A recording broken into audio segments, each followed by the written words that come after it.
Hello दोस्तों, आप सबका बहुत बहुत स्वागत है, अभिनंदन है आरआरबी ग्रुप डी परीक्षा 2025 के लिए। साथीगण, आज मॉक टेस्ट नंबर 1 जो दोस्तों आज से मैं शुरू कर रहा हूं। तो साथीगण, 2018 से लेकर 2022 में जिस तरीके से दोस्तों जीके जीएस का क्वेश्चन पूछा गया था, आइए दोस्तों इस क्लास के माध्यम से डिस्कशन करने वाले हैं विथ एक्सप्लेन के साथ दोस्तों। तो दोस्तों पहला क्वेश्चन देखते हैं कि 86वें संवैधानिक संशोधन अधिनियम 2002 के माध्यम से कौन सा मौलिक कर्तव्य जोड़ा गया था। दोस्तों बखूबी आप सभी मेरे साथियों को ये क्वेश्चन का आंसर पता होगा, जिसका आंसर बेसिकली 11वां मौलिक कर्तव्य जो आ जाएगा आंसर, क्योंकि दोस्तों ये क्वेश्चन बेसिकली 2022 में पूछा गया था। दोस्तों आपके एग्जाम में अभी वर्तमान में 11 मौलिक कर्तव्य है। मैं आप सभी से रिक्वेस्ट करता हूँ 11 का 11 मौलिक कर्तव्य आपके फिंगर टिप्स पे याद होना चाहिए। दोस्तों अगर मैं बात करूं कि 86वें संवैधानिक संशोधन अधिनियम के तहत 6 से लेकर 14 साल के बच्चों के निःशुल्क शिक्षा के बारे में कहा गया है, जो बेसिकली दोस्तों आपको याद रखना है। अगर दोस्तों मैं बात करूं कि 10वां मौलिक कर्तव्य में क्या कहा गया है, तो बेसिकली व्यक्तिगत सामूहिक क्षेत्रों को बढ़ावा देने के बारे में 10वीं मौलिक कर्तव्य में कहा गया है। अगर दोस्तों मैं 8वां मौलिक कर्तव्य की बात करूं तो बेसिकली वैज्ञानिक दृष्टिकोण के विकास के बारे में 8वां मौलिक कर्तव्य के बारे में चर्चा किया गया। इस पॉइंट को भी याद रखिएगा। और बेसिकली 9वां मौलिक कर्तव्य आपके एग्जाम के लिए बहुत इंपॉर्टेंट बनता है, क्योंकि सार्वजनिक संपत्ति के सुरक्षा के बारे में बेसिकली हमारे संविधान के 9वें मौलिक कर्तव्य में वर्णन किया गया है, जो आपको बेसिकली याद रखना है। लेकिन दोस्तों इस क्वेश्चन का आंसर ऑप्शन नंबर ये आ जाएगा। अगर साथीगण इस क्लास का अगर आपको प्रॉपर पीडीएफ चाहिए दोस्तों, तो आप सभी मेरे साथीगण से रिक्वेस्ट है, जोश एग्जाम मैग्नेट टेलीग्राम चैनल में दोस्तों जाके वहां जुड़िएगा। और दोस्तों मैं डिस्क्रिप्शन बॉक्स में भी आपके टेलीग्राम चैनल का लिंक दे दूंगा, वहां से डायरेक्ट आप जाके जुड़िएगा दोस्तों। वहां इस क्लास का पीडीएफ जो कि अपलोड कर दिया जाता है। तो दोस्तों अगला क्वेश्चन देखते हैं कि आपके एग्जाम में क्या पूछा गया था कि भारत में न्यूनतम आवश्यकता कार्यक्रम 5वीं पंचवर्षीय योजना के वर्ष में शुरू हुआ था। दोस्तों आपके एग्जाम में 5 ईयर प्लान कितना इंपॉर्टेंट है आप सभी मेरे साथीगण को पता होगा। अगर मैं बात करूं दोस्तों इस क्वेश्चन की आंसर, तो बेसिकली कि पहले पहले वर्ष में ही दोस्तों आपके भारत में न्यूनतम आवश्यकता कार्यक्रम जो कि शुरुआत किया गया था, आपको बेसिकली याद रखना है। अगर दोस्तों मैं बात करूं कि आपके एग्जाम में किस तरीके से पंचवर्षीय योजना से क्वेश्चन पूछा जाता है, देखिएगा दोस्तों। अगर मैं बात करूं कि चौथी पंचवर्षीय योजना का कार्यकाल बेसिकली आपके 1969 से लेकर आपके 74 तक, इस पॉइंट को भी याद रखिएगा। अगर दोस्तों मैं पहली पंचवर्षीय योजना की बात करूं तो बेसिकली दोस्तों आपके 1951 से लेकर 56 के बीच चला था। अगर दोस्तों मैं तीसरी पंचवर्षीय योजना की बात करूं तो 1961 से लेकर 66 के बीच में चला था। और दूसरी पंचवर्षीय योजना की मैं बात करूं तो बेसिकली 1900 जो कि 56 से लेकर 61 के बीच चला था, जो बेसिकली आपको याद रखना है। लेकिन साथीगण आपके एग्जाम में तीसरा पंचवर्षीय योजना से बहुत इंपॉर्टेंट क्वेश्चन बनता है, क्योंकि दोस्तों सबसे विफल अगर मैं पंचवर्षीय योजना की बात करूं ना, तो आपके तीसरा पंचवर्षीय योजना जो है, और आपके एग्जाम में हमेशा इनसे क्वेश्चन पूछा जाता है। अगर मैं बात करूं जो ऑप्शन नंबर 2 है पहला आपके दूसरा क्वेश्चन का जो राइट आंसर आ जाएगा, आपको बेसिकली ध्यान रखना है। अगर दोस्तों मैं अगला क्वेश्चन की बात करूं कि तमिल भाषाओं को भारत की क्लासिकल लैंग्वेज बेसिकली कब घोषित किया गया था, ये भी दोस्तों आपके एग्जाम में हमेशा इंपॉर्टेंट बनता है। और दोस्तों अभी वर्तमान में अगर मैं बात करूं तो 11 क्लासिकल लैंग्वेज है जो आपके एग्जाम में हमेशा क्वेश्चन पूछा जाता है।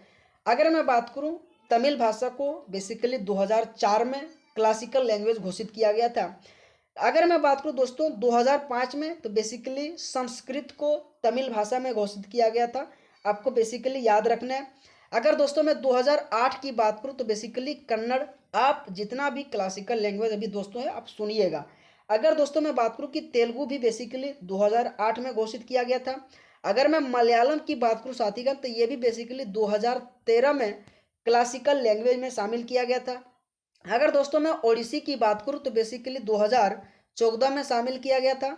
अगर दोस्तों मैं बात करूं कि मराठी मराठी जो आपके एग्जाम में दोस्तों नया है, 2024 में शामिल किया गया। अगर दोस्तों मैं बंगाली की बात करूं तो ये भी आपकी बेसिकली 2024 में। अगर दोस्तों मैं असमिया की बात करूं तो ये भी बेसिकली 2024 में। प्राकृतिक और दोस्तों आपके पाली, ये जितने भी मैंने आपको 11 मौलिक शास्त्रीय भाषा कहा दोस्तों, आपको याद रखना आपके एग्जाम में हमेशा दोस्तों कौन जो कि शास्त्रीय भाषा कब जोड़ा गया आपके एग्जाम में पूछा जाता है, आपको बेसिकली ध्यान रखना है। अगर मैं अगला क्वेश्चन की बात करूं साथीगण कि आत्माराम पांडु द्वारा 1867 में बम्बई यानी मुंबई में स्थापित धार्मिक और सामाजिक सुधार के लिए आंदोलन चलाया था। तो बेसिकली साथीगण अगर मैं बात करूं इस क्वेश्चन का आंसर तो प्रार्थना समाज आ जाएगा कि प्रार्थना समाज की जो आपके संस्थापकों में से आत्माराम पांडुरंग जो जाना जाता है। और ये भी दोस्तों कई बार पूछा जाता है कि प्रार्थना समाज की स्थापना बेसिकली कब किया गया था। तो 1867 में आपके बम्बई में किया गया था। बहुत लोग कलकत्ता ऑप्शन में रहता है बट मार्क क्या आता है, लेकिन दोस्तों आपको ध्यान देना है प्रार्थना समाज की स्थापना बेसिकली बम्बई में किया गया था। आइए दोस्तों इस क्लास के माध्यम से जितने भी समाज एवं उनके संस्थापक हैं और कब उनकी स्थापना किया गया था, आइए दोस्तों देखते हैं। अगर दोस्तों मैं ब्रह्म समाज की स्थापना की बात करूं तो राजा राम मोहन राय के द्वारा दोस्तों 1828 में किया गया था। आपको दोस्तों याद रखना दोस्तों, हमेशा आपके एग्जाम में क्वेश्चन पूछा जाता है कि ब्रह्म समाज की स्थापना बेसिकली राजा राम मोहन राय 1828 में। अगर दोस्तों मैं तत्वबोधिनी सभा की स्थापना की मैं बात करूं तो बेसिकली देवेंद्रनाथ टैगोर जी के द्वारा 1839 में। इस पॉइंट को भी याद रखिएगा दोस्तों, कई बार आपके तत्वबोधिनी सभा के से क्वेश्चन पूछा जाता है। अगर दोस्तों मैं सर्वेंट्स ऑफ इंडिया सोसाइटी की स्थापना की बात करूं तो बेसिकली गोपाल कृष्ण गोखले के द्वारा दोस्तों 1905 में स्थापना किया था, ये भी पॉइंट याद रखिएगा। अगर दोस्तों मैं प्रार्थना समाज की स्थापना तो आत्माराम पांडुरंग और केशव चंद्र सेन के द्वारा ये दोनों आदमी मिलकर 1867 में स्थापना किया था। दोस्तों मैं अगर आर्य समाज की बात करूं तो बेसिकली दयानंद सरस्वती द्वारा 1875 में बम्बई में किया गया था। ये भी पॉइंट को बेसिकली आपको ध्यान रखना दोस्तों। तो दोस्तों आप सबको क्वेश्चन और उनका एक्सप्लेनेशन दोस्तों अगर आप सबको अच्छा लगे ना तो दोस्तों मेरे मेहनत के लिए एक लाइक जरूर करना। और दोस्तों अगर आपको इसी तरीके से क्लास चाहिए दोस्तों प्रॉपर, तो दोस्तों आप सबसे रिक्वेस्ट है चैनल को आप जरूर सब्सक्राइब कीजिएगा। अगला क्वेश्चन दोस्तों कि मरुश्री जो शोभा यात्रा है बेसिकली किसके दौरान रेगिस्तान में आयोजित किया जाता है।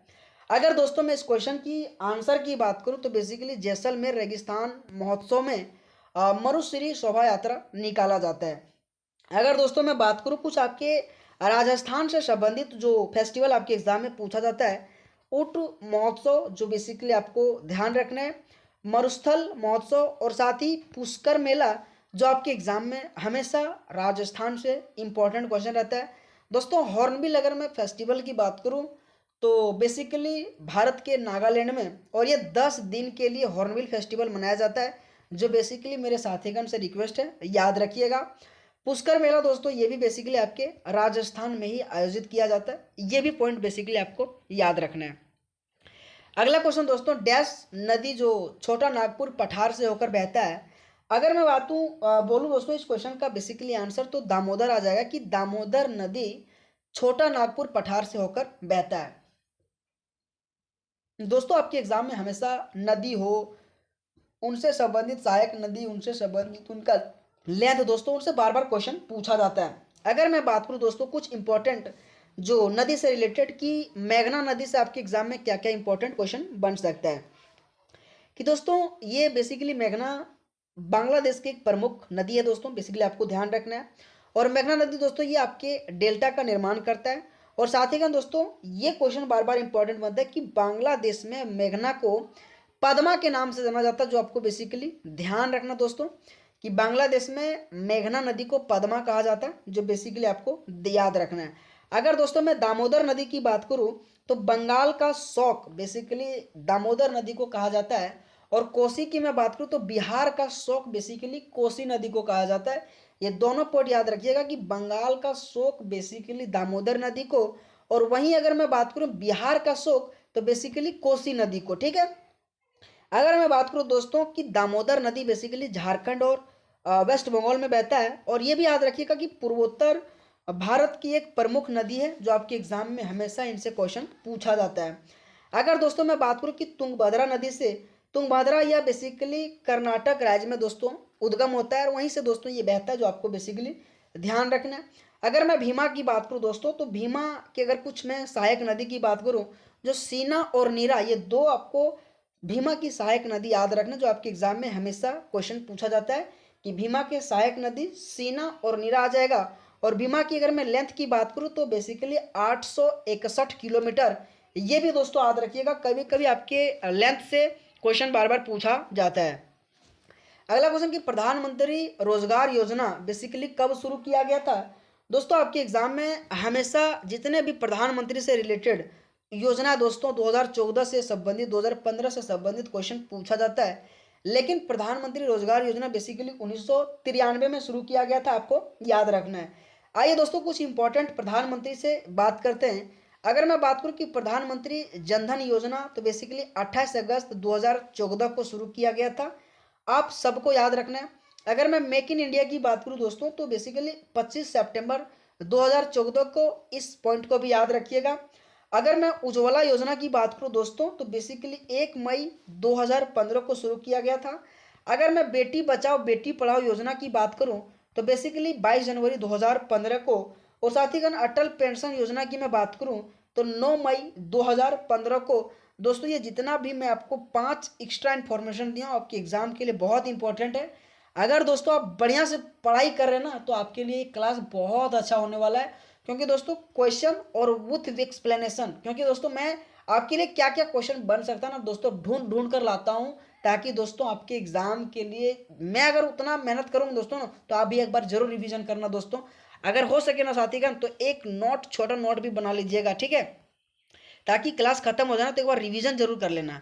अगला क्वेश्चन कि आमतौर पर एक ग्राम पंचायत का गठन वर्ष जो कि कितने वर्षों के लिए किया जाता है, तो साथीगण इस क्वेश्चन का आंसर बेसिकली 5 साल के लिए ग्राम पंचायत से जो कि किया जाता है। दोस्तों आपके एग्जाम में पंचायत नगर निगम से बार बार क्वेश्चन पूछा जाता है। अगर मैं बात करूं दोस्तों आर्टिकल 40 में बेसिकली ग्राम पंचायत के बारे में हमारे संविधान में कहा गया, जो बेसिकली आपको ध्यान रखना है।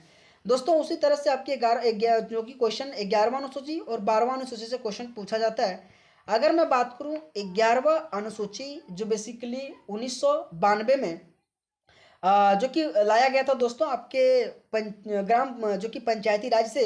और वहीं दोस्तों अगर मैं 12वीं अनुसूची की बात करूं तो बेसिकली नगर निगम के बारे में 1992 में ये दोनों लाया गया था।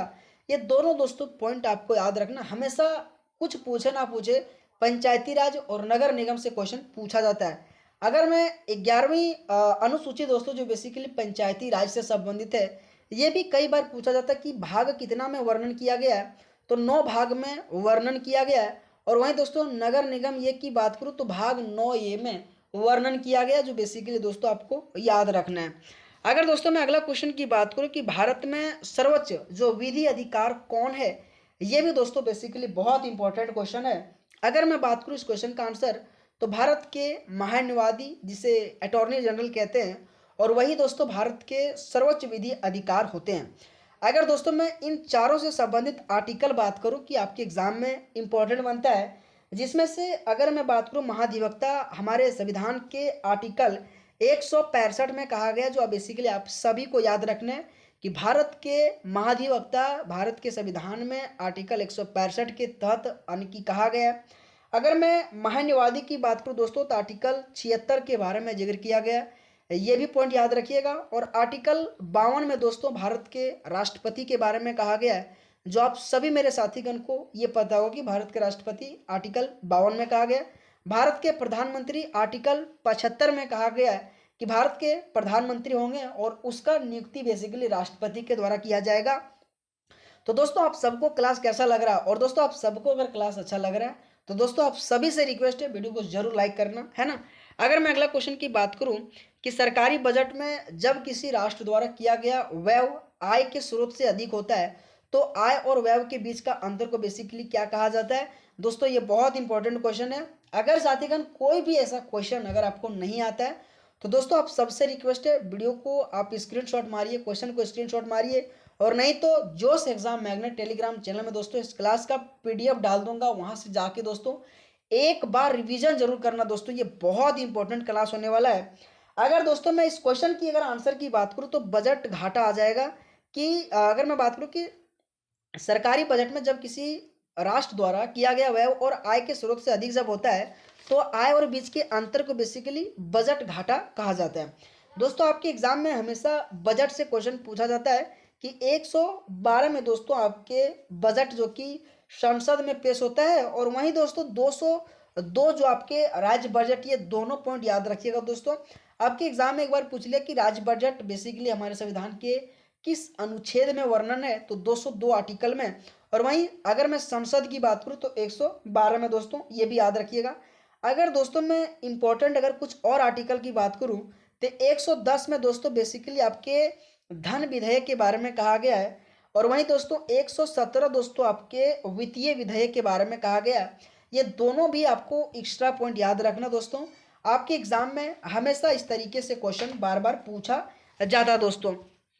अगर मैं अगला क्वेश्चन की बात करूं दोस्तों कि आपके एग्जाम में क्या पूछा गया था कि संविधान में अन्य देशों से उधार लेने की विशेषताओं की आलोचना किए जाने पर किसने कहा था संविधान के मौलिक विचारों के संदर्भ में किसी को भी कोई विशेष अधिकार नहीं है। तो साथीगण अगर मैं इस क्वेश्चन की आंसर की बात करूं तो बेसिकली आपके डॉक्टर भीमराव अंबेडकर जी आ जाएगा, जो आपको बेसिकली याद रखना है। अगर दोस्तों मैं बात करूं डॉक्टर भीमराव अंबेडकर का जन्म जो बेसिकली 14 अप्रैल 1891 को हुआ था, जो आपके एग्जाम में कई बार डॉक्टर भीमराव अंबेडकर जी से क्वेश्चन पूछा जाता है। और इन्होंने दोस्तों संविधान के आत्मा जो आर्टिकल 32 को कहा जाता है, इस पॉइंट को भी याद रखिएगा, कई बार क्वेश्चन पूछा जाता है, आपको ध्यान रखना है। अगर दोस्तों मैं सरदार वल्लभ भाई पटेल से अगर मैं बात करूं तो इन्हें लौह पुरुष के नाम से जाना जाता है। और दोस्तों मैं बात करूं कि बारदोली सत्याग्रह का नेतृत्व बेसिकली डॉक्टर सरदार वल्लभ भाई पटेल जी के द्वारा किया गया था। और कई बार दोस्तों क्वेश्चन पूछा जाता है कि बारदोली सत्याग्रह बेसिकली कब हुआ था, तो 1928 में हुआ था, ये भी पॉइंट याद रखिएगा। और 1991 में दोस्तों उसे भारत रत्न से भी नवाजा गया था डॉक्टर सरदार वल्लभ भाई पटेल जी को। अगर मैं सी राजगोपालाचारी जी से बात करूं तो स्वतंत्र भारत के सेकेंड गवर्नर जनरल सी राजगोपालाचारी जी था। और प्रथम भारतीय गवर्नर जनरल की मैं बात करूं तो ये भी बेसिकली सी राजगोपालाचारी जी था। ये दोनों पॉइंट आपको याद रखना, आपके सी राजगोपालाचारी जी से बार बार क्वेश्चन पूछा जाता है। अगला क्वेश्चन दोस्तों कि उस बौद्ध ग्रंथ का नाम बताइए जिसमें भिक्षुओं के लिए नियम शामिल है। दोस्तों हम हमेशा आपके एग्जाम में बौद्ध ग्रंथ और जैन ग्रंथ से क्वेश्चन पूछा जाता है। अगर मैं बात करूं त्रिपिटक, विनय पिटक, सूत पिटक और अभिधम पिटक, यानी पिटक पिटक वाला जितना भी दोस्तों आपको रहेगा, ये सारे के सारे दोस्तों आपके बौद्ध ग्रंथ से संबंधित है। लेकिन दोस्तों इस क्वेश्चन का आंसर आपके विनय पिटक आ जाएगा। और विनय पिटक में ही कहा गया दोस्तों कि भिक्षुओं के लिए नियम बेसिकली शामिल किया गया है। और ये दोस्तों चारों पिटक आपके बेसिकली बौद्ध धर्म से संबंधित है। उसी तरह से दोस्तों जैन धर्म से संबंधित अगर मैं एक दो अगर ग्रंथ की नाम बताऊं तो बेसिकली आगाम और समयसार, ये दोनों ग्रंथ आपको जैन धर्म से दोस्तों याद रखना। आपके एग्जाम में हमेशा क्वेश्चन जैन धर्म से बार बार पूछा जाता है कि जैन धर्म से संबंधित अगर मैं कुछ बोलूं तो बेसिकली दोस्तों आपके आगाम और समयसार आपको ध्यान रखना है। अगर मैं अगला क्वेश्चन की बात करूं कि रॉलेट एक्ट के तहत निम्नलिखित में से कौन सा उपाय किया गया था, तो दोस्तों इस क्वेश्चन का बेसिकली आंसर बिना मुकदमे के कारावास, जिसमें रॉलेट एक्ट का जो कि था दोस्तों। अगर मैं बात करूं दोस्तों रॉलेट एक्ट अधिनियम बेसिकली 1919 में आया था। अगर मैं बात करूं दोस्तों इनका अन्य नाम तो अराजक और क्रांतिकारी अपराध था। और इसमें दोस्तों ना वकील, ना अपील और ना दलील का कानून था। ये भी कई बार आपके एग्जाम में पूछा जाता है कि ना वकील, ना अपील, ना दलील बेसिकली कौन से एक्ट में था, तो रॉलेट एक्ट में दोस्तों बेसिकली आपको ध्यान रखना है।